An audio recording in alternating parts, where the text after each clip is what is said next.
비는 모든 소리를 집어삼켰다. 내 마이바흐에 방음 유리를 뚫고 들어오는 것은 오직 세상을 회색으로 물들이는 빗줄기의 시각적 소음뿐이었다. 강남의 마철루들은 잿빛 하늘 아래 그 윤곽을 잃었고, 퇴근길에 붉은 브레이크 등 행렬은 마치 거대한 동맥 속에서 응고된 핏덩이처럼 보였다. 내 세상은 언제나 그랬다. 모든 것이 최고급이었고, 모든 것이 완벽하게 통제되었으며, 그래서 모든 것이 지독하게 무미건조했다. 운전석에 앉은 박 기사는 10년 넘게 내 그림자 역할을 해왔지만, 우리는 1년에 10마디 이상의 사적인 대화를 나누지 않았다. 그는 내 스케줄의 일부였고, 이 차는 내 삶의 일부였으며, 창밖의 저 도시 역시 내가 소유한 거대한 체스판의 일부에 불과했다. 나는 방금 수조원 규모의 인수합병 계약을 성사시키고 오는 길이었다. 사람들은 나를 미다스의 손이라 불렀다. 내가 손을 대는 모든 것은 황금으로 변했다. 하지만 그들은 몰랐다. 황금은 차갑고 무겁고 아무런 온기도 없다는 것을. 내 스마트폰 화면에 수십 개의 부재중 전화와 축하 메시지가 떠 있었다. 공허한 찬사들. 그들은 내 돈과 성공을 경배할 뿐. 텅 비어버린 내 영혼에는 아무런 관심이 없었다. 20살. 반지하 단칸방에서 라면으로 끼니를 때우며 성공을 꿈꿨다. 잠자는 시간도 아까워 하루 3시간 이상 자본 적이 없었다. 그렇게 앞만 보고 달려온 40대 후반에 내게 남은 것은 거대한 부와 더 거대한 고독뿐이었다. 차가 신호에 걸려 멈춰섰다. 삼성동의 화려한 빌딩 숲과 낡은 재래시장 골목이 경계선을 이루는 애매한 지점이었다. 내 시선은 무심코 창밖을 향했다. 그곳에 아이가 있었다. 10살 남짓 되었을까. 비에 흠뻑 젖은 낡은 운동화를 신은 아이는 자기 몸만 한 리어카의 폐지를 가득 싣고 힘겹게 언덕을 오르고 있었다. 가파른 길은 아니었지만 빗물에 젖은 폐지는 스펀지처럼 물을 빨아들여 그 무게가 몇 배는 더 나갈 터였다. 아이의 마른 어깨가 가늘게 떨렸다. 한 걸음, 또 한 걸음. 아이는 세상을 등지고 오직 자신의 짐을 끌고 가는 데에만 온 신경을 집중하고 있었다. 보통 때라면 그냥 스쳐 지나갔을 풍경이었다. 서울이라는 거대한 도시의 흔한 단면. 가난은 내가 정복해야 할 대상이었지. 동정해야 할 감상이 아니었다. 나는 내 성공 신화 속에서 가난을 악당으로 규정했다. 나태와 무능의 다른 이름이라고. 하지만 그 순간 무언가 달랐다. 아이의 얼굴에는 구걸이나 동정을 바라는 기색이 전혀 없었다. 오직 묵묵한 책임감과 나이에 어울리지 않는 고집스러운 인내가 어려 있었다. 젖은 머리카락이 뺨에 달라붙어 있었지만 그 사이로 보이는 까만 눈동자는 놀랍도록 맑고 단단했다. 나는 왜 그랬을까? 지금도 그 이유를 정확히 설명할 수 없다. 어쩌면 그저 반복되는 일상에 대한 권태였을지도 모른다. 아니면 내 안에 무언가가 잊고 있던 과거에 내가 그 아이에게서 어떤 동질감을 느꼈을지도. 박 기사, 차 좀 저 아이 옆에 세워요. 내 목소리는 나조차도 낯설게 느껴질 만큼 충동적이었다. 박 기사는 백미러로 내 얼굴을 힐끗 살폈지만 아무런 질문도 하지 않고 부드럽게 차를 갓길에 세웠다. 나는 창문을 내렸다. 차가운 빗방울이 내 캐시미어 코트 위로 떨어졌다. 야! 나지막한 내 부름에 아이가 움찔하며 고개를 돌렸다. 아이의 눈이 처음으로 나와 마주쳤다. 그 눈에는 경계심이 가득했다. 강남의 비싼 외제차, 그리고 그 안에 앉아있는 화려한 옷차림의 나. 아이에게 나는 다른 세상의 이질적인 존재일 터였다. 나는 지갑에서 5만 원권 지폐를 꺼내기 시작했다. 한 장, 두 장, 세 장. 손에 잡히는 대로 꺼내다 보니 어느새 두툼한 뭉치가 되었다. 대략 100장은 되어 보였다. 500만 원. 누군가에게는 하룻밤 술값도 안 되는 돈이지만 저 아이에게는 아마 상상도 못할 거액일 것이다. 나는 돈다발을 아이에게 내밀었다. 이거 가져가.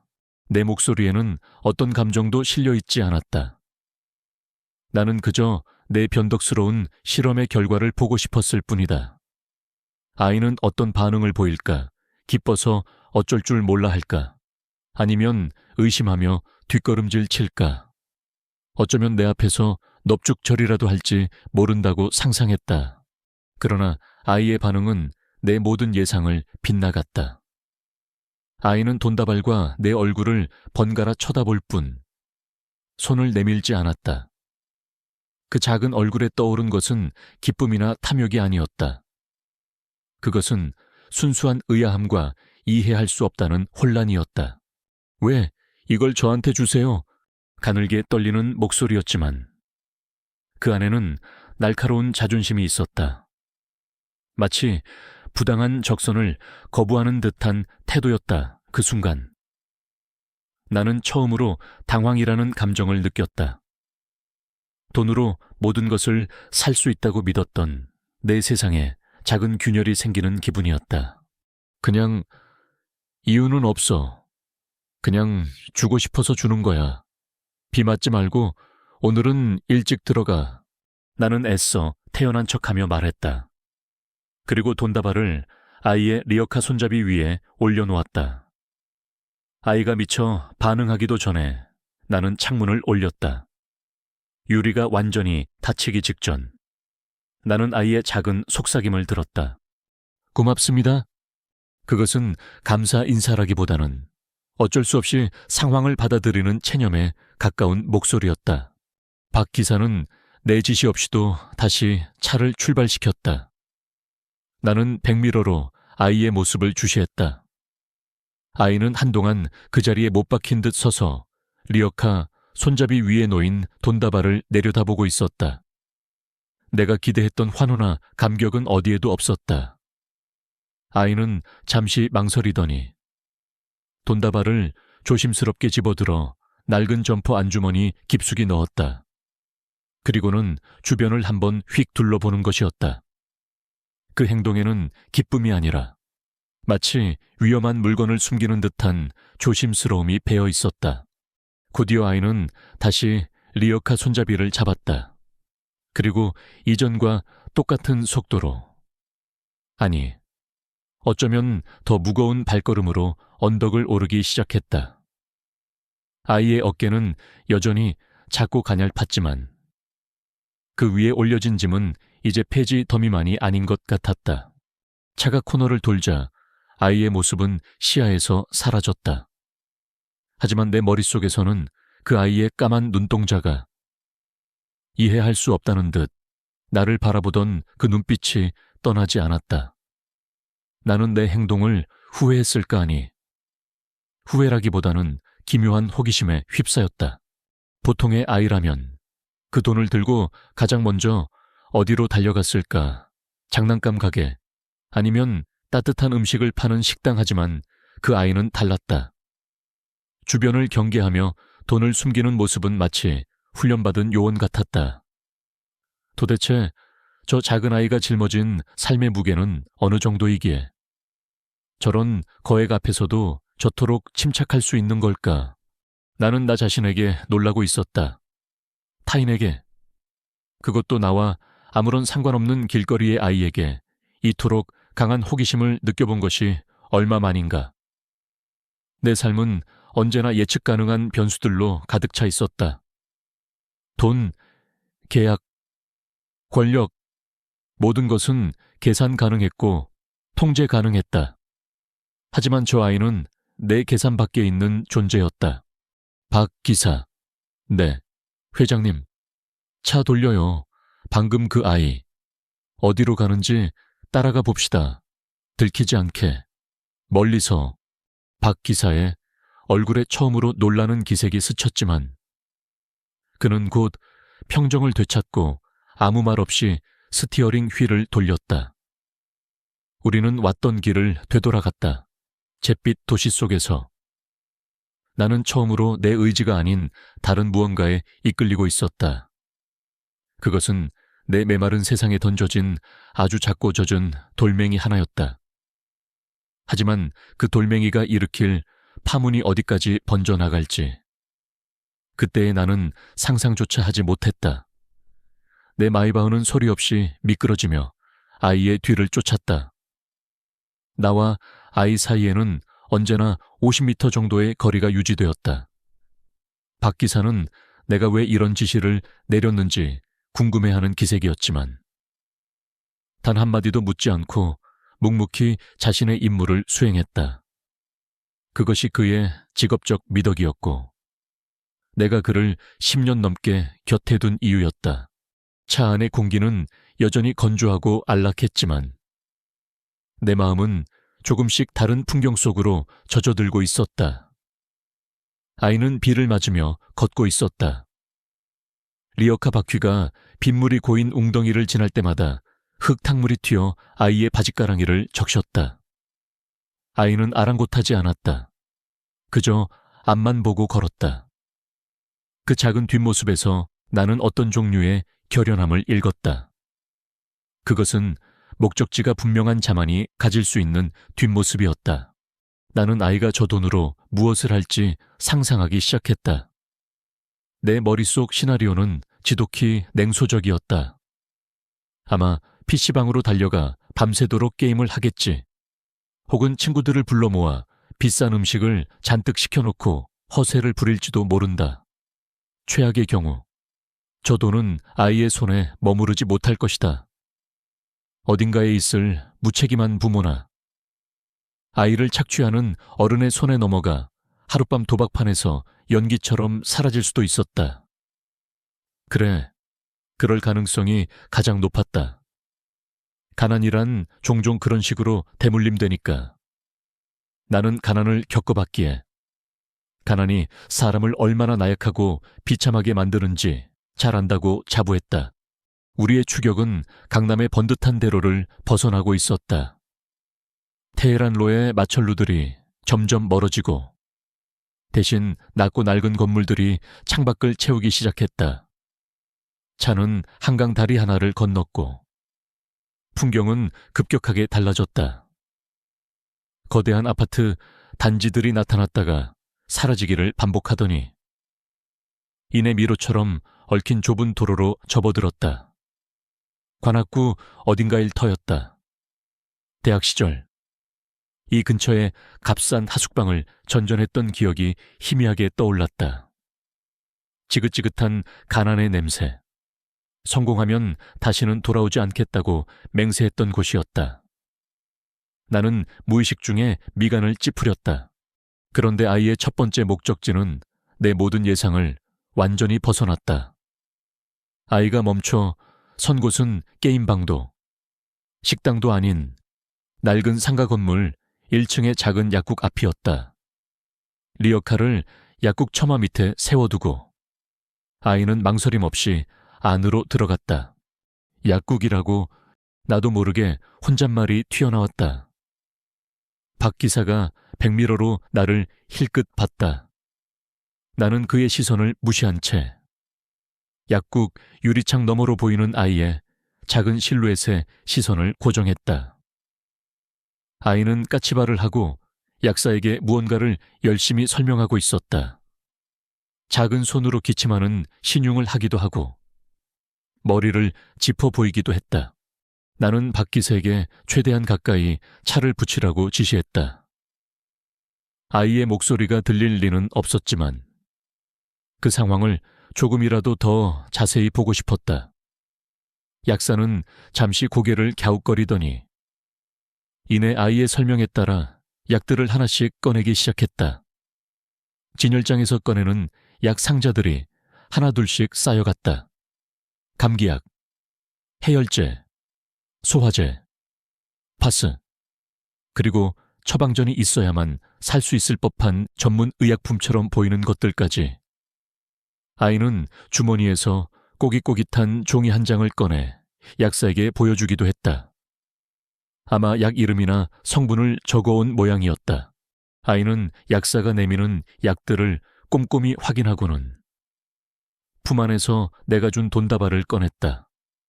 5만 원권 한 장을 꺼내 약값을 치렀다.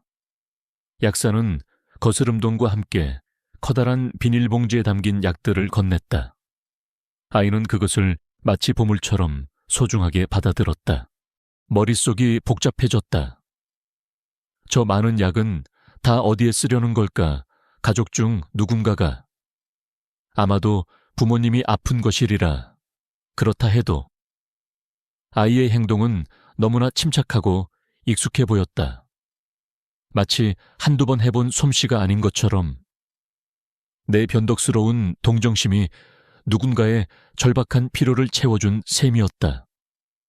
나는 묘한 만족감을 느꼈다. 하지만 그 만족감은 그리 오래가지 않았다. 아이의 다음 행선지는 나를 더 큰 혼란에 빠뜨렸다. 약국을 나온 아이는 얼마 걷지 않아 허름한 동네 마트 앞에 멈춰 섰다. 아이는 약봉지를 리어카에 잠시 내려놓고 다시 안으로 들어갔다. 이번에도 나는 차를 가까이 붙였다.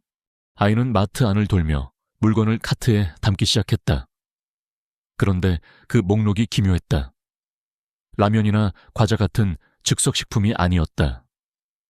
아이는 가장 먼저 쌀 코너로 가서 작은 포대의 쌀을 하나 담았다. 그리고는 김치, 계란 한 판, 두부 2모, 값싼 어묵 몇 봉지를 골랐다. 전부 한 가정을 꾸려나가는 주부가 살 법한 물건들이었다. 아이는 심지어 채소 코너에 들러 한참을 망설이다가 시들기 직전이라 반값에 파는 애호박 하나와 양파 몇 개를 집어들었다. 거기까지는 이해할 수 있었다. 아픈 부모님을 대신해 장을 보는 효심 지극한 아이라고 생각하면 그만이었다. 하지만 내 눈을 의심하게 만든 것은 그 다음이었다. 아이는 유제품 코너로 향하더니 주저의지 없이 우유 여러 팩과 함께 분유 한 통을 집어들었다. 분유였다. 갓난아기에게 먹이는 꽤 비싼 가격의 그 분유 말이다. 분유 저 아이에게 갓난아기 동생이라도 있는 걸까? 하지만 부모님이 아프다면 누가 그 아기를 돌본단 말인가? 퍼즐 조각들이 머릿속에서 어지럽게 떠다녔지만 어떤 그림도 완성되지 않았다. 아이는 계산대에서 다시 5만 원권 지폐를 꺼내 계산을 하고 양손 가득 물건을 들고 밖으로 나왔다. 아이는 약봉지와 식료품들을 리어카의 폐지 위에 조심스럽게 올려놓았다. 젖지 않도록 비닐을 한 겹 더 덮는 것도 잊지 않았다. 그 모든 과정이 너무나도 능숙하고 자연스러워서 나는 마치 잘 짜인 연극을 보는 듯한 비현실적인 기분마저 들었다. 아이는 다시 리어카를 끌기 시작했다. 이제 길은 점점 더 좁아지고 가팔라졌다. 세련된 빌라들이 사라지고 대신 담벼락에 금이 가고 페인트가 벗겨진 낡은 다세대 주택들이 빽빽하게 들어서 있었다. 마침내 차가 더 이상 들어갈 수 없는 좁은 골목길 입구에 다다랐다. 아이는 뒤도 돌아보지 않고 그 골목 안으로 사라졌다. 여기서 멈춰요. 나는 박 기사에게 말했다. 이제 어쩔 것인가? 이대로 돌아갈 것인가? 내 호기심은 여기까지가 끝인가? 차 안의 안락함과 바깥의 궂은 날씨가 나를 망설이게 했다. 이탈리아 장인이 만든 수백만 원짜리 내 구두는 저런 흙탕길을 걷기 위해 만들어진 것이 아니었다. 하지만 그 순간 아이가 나를 보던 그 까만 눈동자가 다시 떠올랐다. 이해할 수 없다는 혼란과 그 너머에 숨겨져 있던 깊은 슬픔 같은 것, 그리고 약국과 마트에서 보여준 아이의 믿을 수 없는 행동들. 나는 결말을 알아야만 했다. 이 이야기의 끝을 보지 않으면 아마 오늘 밤 잠을 이루지 못할 것 같았다. 기다리고 있어요. 금방 다녀올 테니. 나는 박 기사에게 짧게 명령하고 차문을 열었다. 후드득. 차가운 빗줄기가 내 머리와 어깨를 때렸다. 고급 향수 냄새 대신 퀴퀴한 곰팡이 냄새와 음식물 쓰레기 냄새가 코를 찔렀다. 나는 숨을 잠시 멈췄다. 발밑은 질척거렸고 좁은 골목 양쪽으로는 금방이라도 무너져 내릴 것 같은 낡은 담벼락들이 나를 위협적으로 내려다보고 있었다. 내가 수십 년간 애써 탈출했던, 지워버리고 싶었던 바로 그 풍경이었다. 나는 옷깃을 여미고 아이가 사라진 골목 안으로 발을 들였다. 미끄러운 바닥 때문에 몇 번이나 휘청거렸다. 내 값비싼 구두는 이미 흙탕물에 엉망이 되어 있었다. 하지만 이상하게도 불쾌하지 않았다. 오히려 심장이 뛰고 있었다. 마치 미지의 세계를 탐험하는 탐험가처럼 골목은 거미줄처럼 얽혀 있었다. 어느 쪽으로 가야 할지 막막한 순간 저 멀리서 리어카 바퀴가 삐걱거리는 소리가 희미하게 들려왔다. 나는 소리가 나는 방향을 향해 조심스럽게 발걸음을 옮겼다. 길은 점점 더 가팔라졌다. 숨이 턱까지 차올랐다. 마침내 가파른 언덕의 거의 꼭대기에 다다랐을 때 아이의 모습을 다시 발견할 수 있었다. 아이는 낡아빠진 파란색 대문 앞에 리어카를 세우고 있었다. 주변의 다른 집들보다도 유독 더 허름해 보이는, 금방이라도 쓰러질 것 같은 낡은 단층 집이었다. 아이는 문 앞에서 잠시 숨을 골랐다. 마치 안으로 들어가기 위해 큰 용기가 필요한 사람처럼 작은 어깨를 한번 크게 들썩이더니 아이는 주머니에서 열쇠를 꺼내 자물쇠를 열었다. 삐걱 하고 녹슨 문이 열리는 소리가 내 심장까지 울리는 것 같았다. 아이는 자신의 몸과 리어카의 짐들을 안으로 들인 후 안에서 문을 닫았다. 덜컹 하고 빗장 닿는 소리가 들렸다. 나는 움직일 수 없었다. 그저 비를 맞으며 굳게 닫힌 파란 대문 앞에서 망부석처럼 서 있을 뿐이었다.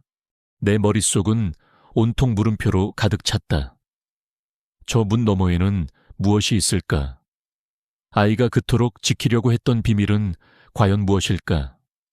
냉소적인 추측과 기묘한 예감이 뒤섞여 나를 혼란스럽게 했다. 분명한 것은 한 가지였다. 나는 이대로 돌아갈 수 없다는 것. 나는 저 문 너머의 세상을 내 눈으로 직접 확인해야만 했다. 비는 그칠 줄 몰랐다. 내 머리카락과 값비싼 코트는 이미 축축하게 젖어 무게감을 더했다.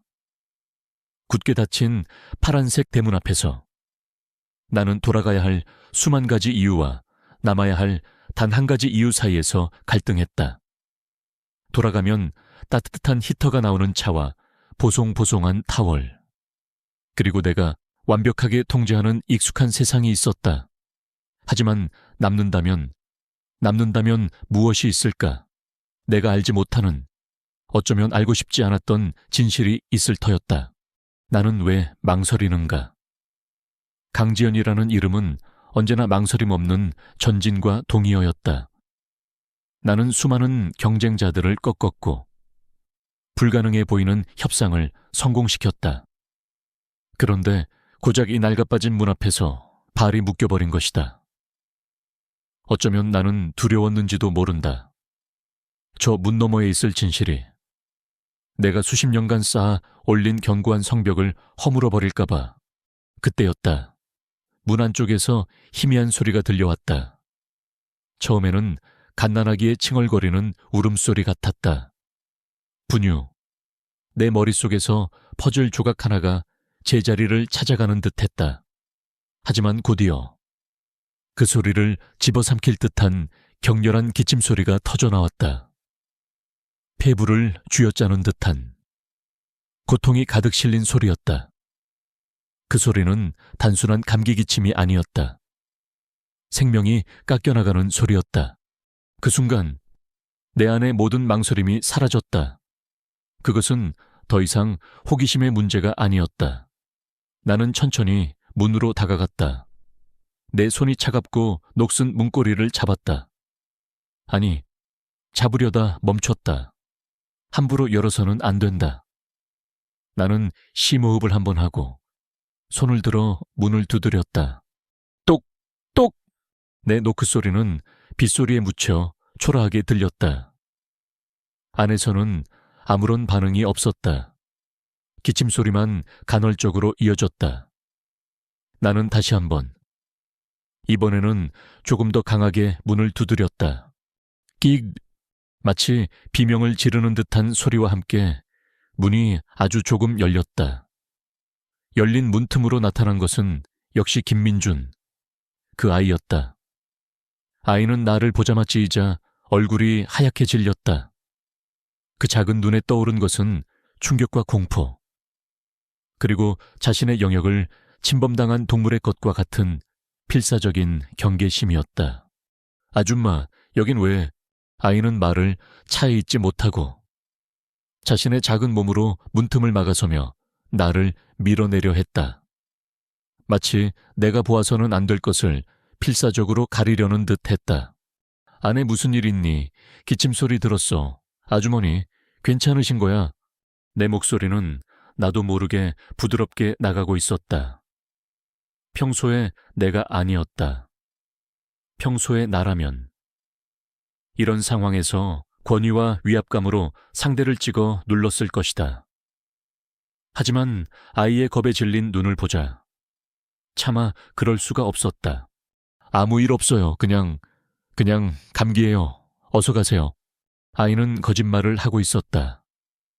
목소리는 떨리고 있었고 등 뒤에서는 여전히 끔찍한 기침 소리가 새어나오고 있었다. 나는 더 이상 망설이지 않았다. 아이의 어깨를 부드럽게, 하지만 단호하게 밀며 안으로 들어섰다. 미안하지만 들어가서 봐야겠다. 방 안으로 들어서는 순간 나는 숨을 멈췄다. 코를 찌르는 것은 지독한 곰팡내와 양냄새, 그리고 가난의 냄새였다. 천장에는 백열종호 하나가 희미한 주황색 빛을 뿌리고 있었다. 빛이 닿지 않는 구석은 어둠에 잠겨 있었다. 시멘트 벽은 군데군데 벗겨져 있었고 그 위로는 검은 곰팡이가 지도처럼 번져 있었다. 그리고 사람들이 있었다. 방 한 구석에 깔린 얇은 요 위에는 한 여자가 누워 있었다. 민준이의 어머니일 것이다. 여자는 몸을 새우처럼 말고 온몸을 들썩이며 기침을 하고 있었다. 핏기 하나 없는 얼굴은 밀랍처럼 하얗고 앙상하게 마른 손가락은 이불을 필사적으로 움켜쥐고 있었다. 한눈에 보기에도 상태가 심각했다. 하지만 나를 진정으로 경악하게 한 것은 그것이 아니었다. 방 반대편 구석, 어둠 속에 웅크리고 있는 또 다른 존재들이 있었다. 한 여자아이가 있었다. 대여섯 살쯤 되었을까. 아이는 포대기에 쌓인 갓난아기를 품에 안고 겁에 질린 눈으로 나를 올려다보고 있었다. 갓난아기는 칭걸거리다 지쳤는지 색색거리며 잠들어 있었다. 그리고 그 여자아이의 등 뒤에는 더 어린 남자아이가 숨어서 손가락을 빨며 이방인을 경계하고 있었다. 머릿속에서 쿵 하고 무언가 무너져 내리는 소리가 났다. 약국에서 샀던 그 수많은 약들, 마트에서 샀던 쌀과 김치, 그리고 분유, 모든 퍼즐 조각들이 제자리를 찾아가며 하나의 끔찍하고도 기막힌 그림을 완성했다. 이 아이, 김민주는 단순히 아픈 엄마를 돌보는 아들이 아니었다. 이 아이는 이 작은 왕국의 왕이자 부모이자 유일한 가장이었다. 아픈 어머니와 길 위에서 거두었을지도 모르는 더 어린 아이들까지 이 작은 어깨 위에 한 가족. 아니, 그 이상의 무게를 짊어지고 있었던 것이다. 내가 무심코 던져준 500만 원은 단순한 용돈이 아니었다. 그것은 이 위태로운 생명 공동체를 지탱할 마지막 동아줄이었을지도 모른다. 나는 그 자리에 얼어붙었다. 내 발은 마치 바닥에 뿌리라도 내린 듯 움직이지 않았다. 수십 년간 겪어온 비즈니스의 세계. 그 어떤 위기 상황에서도 평정을 잃지 않았던 강지연은 그곳에 없었다. 지금 여기 서 있는 것은 눈앞의 광경을 감당하지 못해 속수무책으로 떨고 있는 한 명의 인간일 뿐이었다. 바로 그때였다. 상황은 최악으로 치달았다.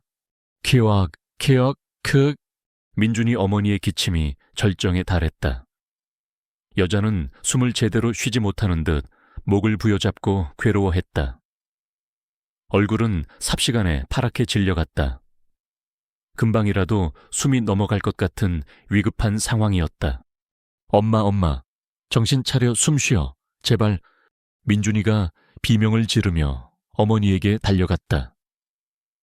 아이는 작은 손으로 어머니의 등을 필사적으로 두드렸다. 하지만 여자의 상태는 나아질 기미가 보이지 않았다. 구석에 있던 아이들은 상황의 심각성을 깨닫고 겁에 질려 울음을 터뜨렸다. 갓난아기도 놀라 자지러지게 울기 시작했다. 기침소리, 아이들의 울음소리, 민준이의 절규, 그 모든 것이 뒤섞여 내 고막을 찢을 듯이 때렸다. 이곳은 지옥이었다. 내가 사는 세상과는 완전히 다른 차원의 처절하고도 생생한 지옥. 순간 도망치고 싶다는 충동이 강하게 일었다. 이 끔찍한 현실에서 눈을 돌리고 싶었다. 문을 열고 나가 따뜻한 채 오르면 모든 것이 없던 일이 될 수 있었다. 이것은 내 문제가 아니었다.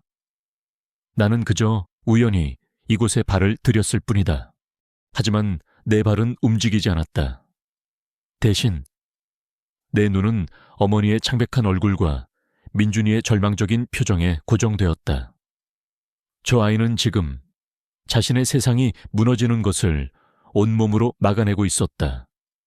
그리고 나는 그 모든 것을 지켜보고 있었다. 나는 더 이상 관찰자가 아니었다. 나는 이 비극의 증인이었고 어쩌면 유일한 희망일지도 모르는 존재였다. 내 손이 떨리고 있었다. 수조 원짜리 계약서에 서명할 때도 떨리지 않았던 손이었다. 나는 떨리는 손으로 코트 주머니에서 스마트폰을 꺼냈다. 화면의 불빛이 어두운 방을 잠시 밝혔다.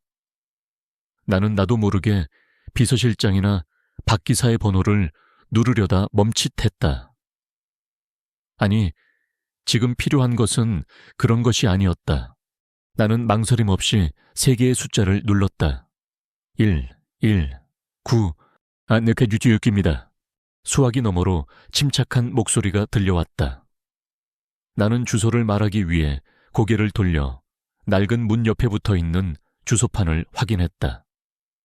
관악구 신림동. 그 뒤에 숫자들이 눈에 들어오지 않았다. 안주, 주소를 사람이 숨을 못 쉬어요. 빨리 와주세요. 내 목소리는 형편없이 갈라지고 떨렸다. 평생 누군가에게 도움을 요청해 본 적 없는 목소리였다. 나는 전화기를 붙들고 필사적으로 위치를 설명했다. 사이렌 소리가 들리기 시작했다.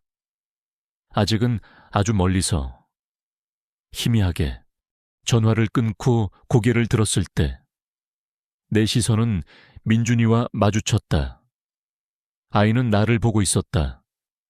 그 작은 눈에서 나를 향한 경계와 반항심은 사라져 있었다. 대신 그 자리에는 믿을 수 없다는 표정과 함께 어둠 속에서 겨우 타오르기 시작한 작고 위태로운 희망의 불꽃이 어려 있었다. 나는 더 이상 이방인이 아니었다. 나는 저 파란 대문의 경계선을 넘어섰고 이제 다시는 예전으로 돌아갈 수 없었다. 멀리서 들려오는 사이렌 소리가 점점 더 가까워지고 있었다. 그것은 내 잿빛 세상의 종말을 알리는 소리이자 전혀 다른 세상의 시작을 알리는 소리처럼 들렸다. 사이렌 소리는 단순한 소음이 아니었다. 그것은 낡고 절망적인 그 공간을 가르며 들어오는 한 줄기 희망의 소리였다. 잠시 후 좁은 골목길을 비집고 들어온 구급대원들이 파란 대문을 박차고 들어왔다. 그들의 움직임은 신속하고 전문적이었다. 좁고 어수선했던 방은 순식간에 응급 상황을 통제하는 그들의 에너지로 가득 찼다. 환자분, 정신 드세요. 제 말 들리세요. 산소 포화도 떨어집니다. 산소 마스크 준비해. 혈압 체크하고 수행 라인 확보해. 나는 구석으로 밀려났다. 방금 전까지 이 공간의 유일한 해결책처럼 보였던 나는 이제 다시 관찰자가 되어 있었다. 하지만 이전의 냉소적인 관찰자가 아니었다. 나는 숨을 죽인 채 그들의 모든 움직임 하나하나에 내 모든 신경을 집중했다. 구급대원들이 민준이 어머니의 몸에 각종 장비를 부착하고 그녀를 들것에 옮기는 모습을 지켜보았다. 그들의 능숙한 손길 아래 죽어가던 한 생명이 위태로운 균형을 되찾고 있었다. 야마, 들것이 문 밖으로 실려나가자 민준이가 비명을 지르며 뒤따르려 했다. 하지만 한 구급대원이 아이를 막아섰다. 얘야, 너는 같이 탈 수 없어. 보호자 되시는 분 계신가요? 그 순간 민준이의 얼굴에 떠오른 표정을 나는 평생 잊지 못할 것이다. 아이는 지금까지 단 한 번도 보여주지 않았던 완벽한 무력감에 휩싸여 있었다. 자신이 쌓아 올린 세계가 송두리째 뽑혀나가는데도 아무것도 할 수 없는 아이의 절망. 구석에 있던 아이들은 더 크게 울기 시작했다. 민준이는 울고 있는 동생들과 실려나가는 어머니 사이에서 어쩔 줄을 몰라 했다. 바로 그때였다. 내 안에서 무언가가 움직였다. 나는 앞으로 나섰다. 내 이탈리아제 구두는 흙탕물에 젖어 형편없었지만 내 발걸음은 그 어느 때보다 단호했다. 나는 구급대장을 똑바로 쳐다보며 말했다. 내 목소리는 차분했지만 강한 힘이 실려 있었다. 제가 보호자입니다. 거짓말이었다. 하지만 그 순간 그 말은 세상 그 어떤 진실보다도 더 진실하게 느껴졌다. 구급대원은 내 옷차림과 말투에서 나오는 권위를 읽었는지 더 이상 질문하지 않고 고개를 끄덕였다. 나는 구급차에 오르기 전 얼어붙어 있는 민준이에게 다가갔다. 나는 아이의 눈높이에 맞추기 위해 무릎을 굽혔다. 이런 행동을 해본 것이 언제였던가. 민준아, 나는 아이의 작은 어깨를 감싸쥐었다. 엄마는 내가 같이 갈 거야. 서울에서 가장 좋은 병원으로 모실 거야. 아무 걱정하지 마. 너는 동생들을 돌봐야지. 넌 이제 혼자가 아니야. 알았지? 나는 내 코트 주머니에서 스마트폰을 꺼내 아이의 손에 쥐어주었다. 내 개인 번호가 찍힌 화면을 보여주며 말했다. 이건 내 번호야. 무슨 일이 있으면 바로 전화해. 30분 안에 아저씨 한 분이 오셔서 너희들 먹을 거랑 필요한 거 가져다 주실 거야. 그분 말씀 잘 듣고 있어. 민준이는 아무 말도 하지 못했다. 그저 큰 눈으로 나를 올려다볼 뿐이었다. 그 눈에는 여전히 믿을 수 없다는 혼란이 가득했지만 그 밑바닥에서는 작은 안도감이 피어오르고 있었다. 나는 구급차에 올라탔다. 문이 닫히기 직전 나는 박 기사에게 전화를 걸었다. 내 목소리는 빠르고 정확했다. J1 홀딩스의 회장 강지연의 목소리로 돌아와 있었다. 하지만 그 목적은 전혀 달랐다. 박 기사, 내 오후 스케줄 전부 취소해. 지금 당장 신림동. 나는 구급대원에게 정확한 주소를 다시 물었다. 이 주소로 와. 아이들이 먹을 만한 따뜻한 죽이랑 우유, 기저귀, 담요 같은 것들 최대한 많이 챙겨서. 그리고 우리 법무팀에 연락해. 서류 미비된 미성년자 3명에 대한 임시 후견인 자격을 가장 빨리 얻을 수 있는 방법을 찾아보라고 해. 마지막으로 서울대병원 원장실에 직통으로 연결해. 내가 VIP 환자랑 응급실로 가고 있다고 전해. 최고 의료진으로 대기시키라고. 전화를 끊자 구급차가 움직이기 시작했다. 나는 내 옆에 누워있는 창백한 여자의 얼굴을 내려다보았다. 산소 마스크 너머로 겨우 이어지는 희미한 숨결. 나는 이 여자의 이름도, 나이도 몰랐다. 하지만 상관없었다. 나는 지금 한 생명을 구하고 있었다. 내 돈과 내 권력이 한 번도 이런 식으로 쓰여본 적이 없었다. 병원은 전쟁터 같았다. 하지만 내 이름은 마법처럼 길을 열었다. 병원장이 직접 응급실 입구까지 나와 있었고 최고의 의료진이 대기하고 있다가 환자를 넘겨받았다. 나는 응급실 밖 복도 의자에 앉아 하염없이 기다렸다. 기다림, 내 인생에서 가장 낯선 단어였다. 나는 언제나 결정하고 명령하고 결과를 통보받는 사람이었다. 이렇게 누군가의 손에 운명을 맡긴 채 무력하게 기다려본 적은 없었다. 시간이 얼마나 흘렀을까? 수술복을 입은 의사가 내게 다가왔다. 강지연 회장님 되십니까? 네. 환자는 어떻습니까? 급성 폐렴의 심각한 영양실조.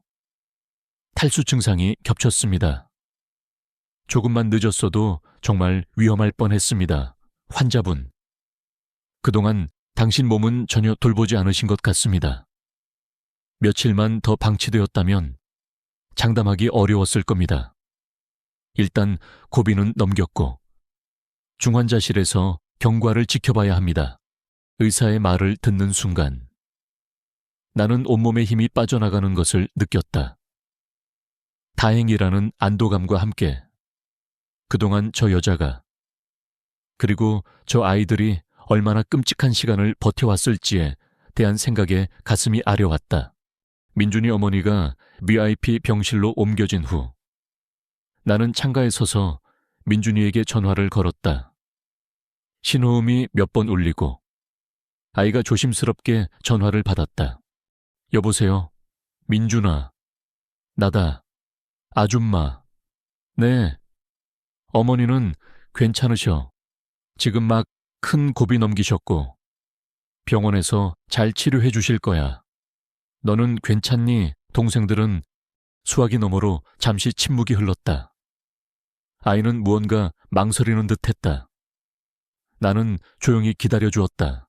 잠시 후 아주 작은 목소리가 들려왔다. 박 기사 아저씨가 오셔서 죽이랑 우유 주고 가셨어요. 동생들 지금 자요. 그래, 다행이구나. 민준아, 물어볼 게 있는데 그 아이들, 동생들 맞니? 내 질문에 아이는 다시 침묵했다. 나는 아이를 다그치지 않았다. 한참 후에 아이는 모든 것을 털어놓기 시작했다. 그 목소리는 마치 오래된 상처를 건드리는 것처럼 위태롭고 아팠다. 소미 누나랑 진우는 옆집에 살았어요. 근데 어느 날 아줌마가 밤에 잠깐 나갔다 온다고 하고는 돌아오지 않았어요. 현우는 시장에서 혼자 울고 있는 걸 엄마가 데려왔어요. 엄마가 쟤들도 우리처럼 그냥 둘 수 없다고. 우리가 밥 한 숟가락 덜 먹으면 같이 살 수 있다고 해서 감했어요. 나는 아무 말도 할 수 없었다. 그저 숨을 죽인 채 아이의 이야기를 들었다. 자신의 몸도 가누기 힘든 여자가 길 위에서 버려진 아이들을 거두어 자신의 마지막 온기를 나누어 주었다는 이야기. 그리고 그 모든 짐을 10살짜리 아들이 묵묵히 함께 짊어지고 있었다는 이야기. 이것은 내가 알던 세상의 논리로는 도저히 이해할 수 없는, 위대하고도 처절한 사랑의 형태였다. 전화를 끊고 나는 병실 창밖으로 펼쳐진 서울의 야경을 내려다보았다. 수백만 개의 불빛들. 이전까지 그 불빛들은 내 성공과 부를 상징하는 전리품처럼 보였다. 하지만 오늘 밤, 저 불빛들은 다르게 보였다. 저 각각의 불빛 아래에는 얼마나 많은 이야기와 얼마나 많은 눈물과 얼마나 많은 사투가 벌어지고 있을까. 나는 그동안 그 모든 것들 위에 군림하며 아무것도 보려 하지 않았던 것이다. 나는 오랫동안 그 자리에 서 있었다. 오늘 밤 나는 한 생명을 구했다. 하지만 문득 이런 생각이 들었다.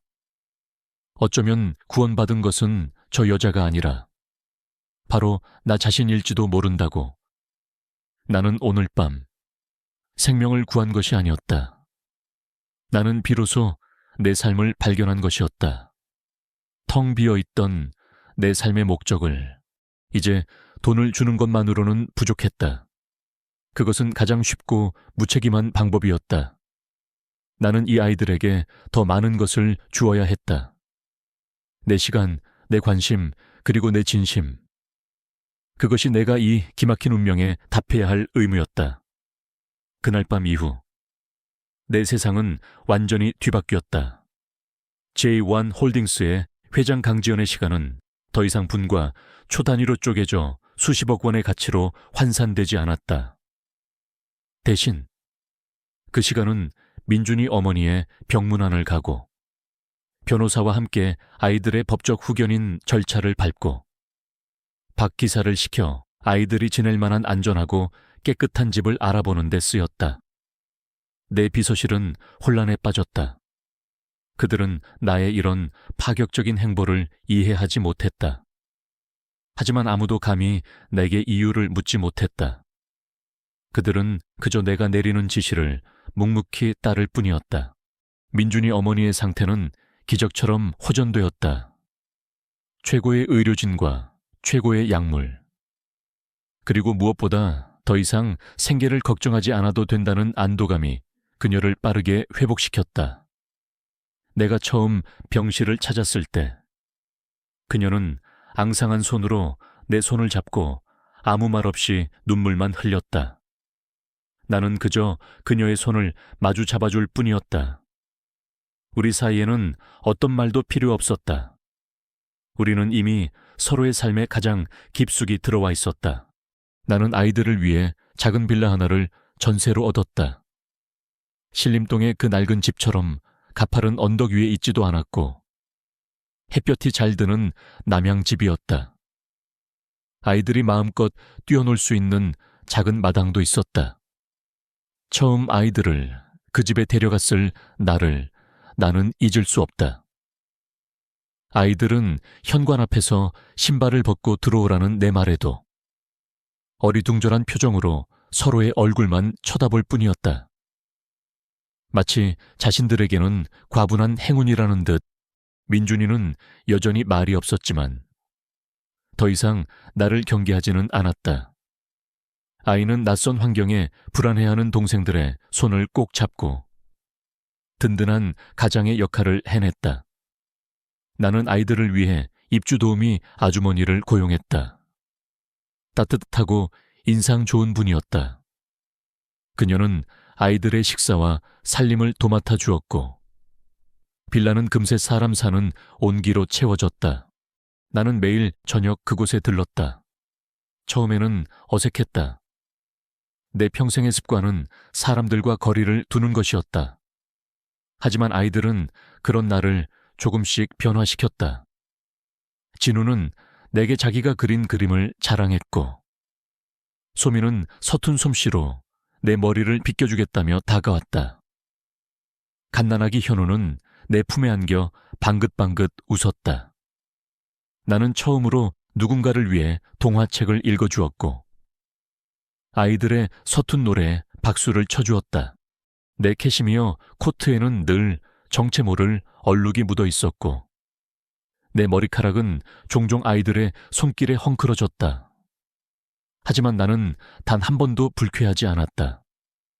오히려 그 모든 것이 내 텅 비었던 삶을 채우는 소중한 흔적처럼 느껴졌다. 가장 큰 변화는 민준이에게서 나타났다. 아이는 더 이상 폐지를 줍지 않았다. 대신 나는 아이를 학교에 보냈다. 처음에는 학교에 가는 것을 완강히 거부했다. 동생들을 돌봐야 한다는 책임감 때문이었다. 나는 아이를 앉혀놓고 오랫동안 이야기했다. 민준아, 이제 네가 모든 짐을 짊어지지 않아도 돼. 동생들은 아주머니와 내가 돌볼 거야. 너는 이제 네 나이에 맞는 삶을 살아야 해. 학교에 가서 친구들을 사귀고 공부도 하고 꿈도 꾸어야지. 그게 네가 엄마와 동생들을 위하는 가장 좋은 방법이야. 아이는 내 눈을 한참 동안 말없이 바라보았다.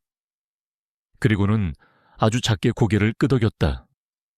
아이가 처음으로 교복을 입고 책가방을 메고 현관을 나서던 날 아침.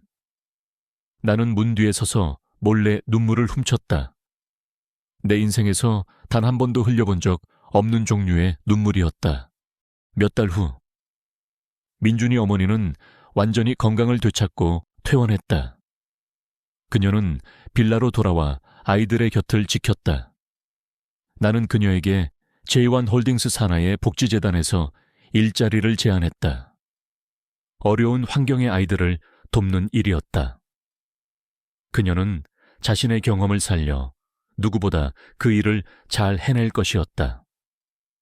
그녀는 처음에는 사양했지만 더 이상 누군가의 도움에만 의지해서 살고 싶지 않다며 내 제안을 받아들였다.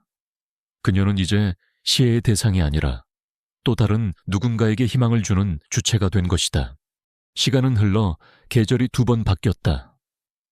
비가 쏟아지던 그 여름날은 아득한 과거가 되었다.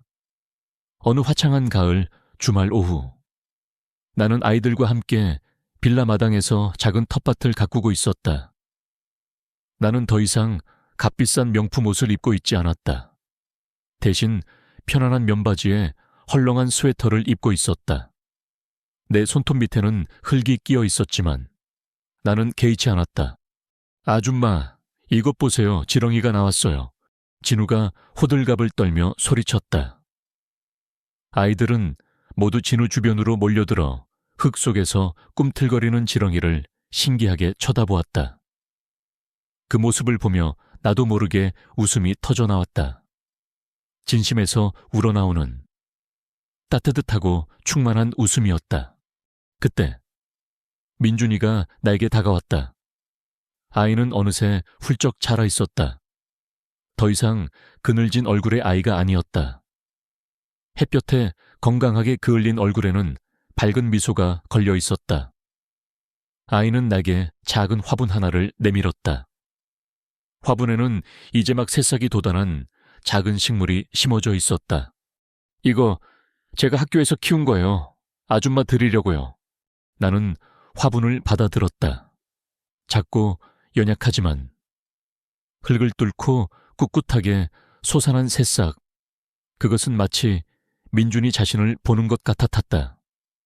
그리고 어쩌면 새로 태어난 나 자신을 보는 것 같기도 했다. 고맙다. 민준아, 정말 예쁘구나. 잘 키울게. 나는 아이의 머리를 쓰다듬었다. 아이는 더 이상 피하지 않고 내 손길을 자연스럽게 받아들였다. 우리는 잠시 아무 말 없이 마당에서 뛰노는 아이들과 따스한 가을 햇살을 바라보았다. 문득 1년 전에 내가 떠올랐다. 잿빛 세상 속에서 차가운 성공의 성에 갇혀 고독하게 살아가던 여자. 그녀는 돈으로 모든 것을 살 수 있다고 믿었지만 정작 가장 중요한 것은 아무것도 갖지 못했었다. 만약 그날 비 오는 거리에서 내가 민준이를 만나지 못했다면 어땠을까? 나는 여전히 그 공허한 성 안에서 서서히 영혼이 죽어가는 줄도 모른 채 살아가고 있었을 것이다. 사람들은 여전히 나를 J1 홀딩스의 회장 강지연이라고 부른다. 나는 여전히 수조 원의 자산을 움직이고 중요한 계약들을 성사시킨다. 하지만 이제 나는 안다.